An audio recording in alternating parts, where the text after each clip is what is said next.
early 1980s, when I was in primary school, one evening my dad invited a co-worker to our home. They went into the living room and the co-worker attached a small box with colored rubbers on it to our TV set.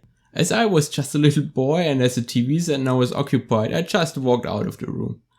As I understood later, this was the very first time I had seen a computer.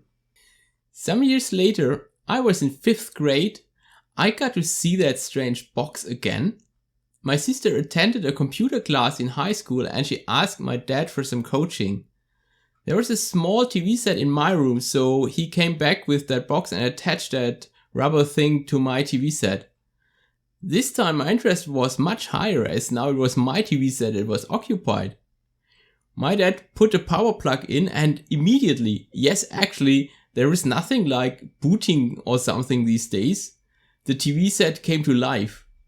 I will never forget that day when my TV set said, "Copyright 1982 Sinclair Research Limited." Dad wrote a small basic program that beeped Brother John and wrote the lyrics on screen line by line and changed the screen's color each time. That was rather impressive and I was keen to press some of those rubbers myself. Later that day, sister and dad were gone. I stealthily switched on the box again, pressed the key and look what happened. The TV set said print or something. The Spectrum had basic tokens on each key and I was hooked.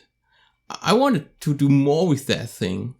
So I worked up all my courage and I asked my dad if the little box could stay in the room for a little bit longer. He was okay with that and even some days later he brought me an English manual. Despite the fact that I just learned my first English words in school right at that time, I read the whole book, tried out everything, and I was coding addict. I used the Sinclair ZX Spectrum to write several games in BASIC, till one day I broke its CPU by attaching a bulb to its I/O ports. The simplicity of that home computer literally changed my life. That is over 35 years ago, and still coding is my daily drug. Thank you, Sir Cliff. Tell us the story about your first computer in the comment section below. See you.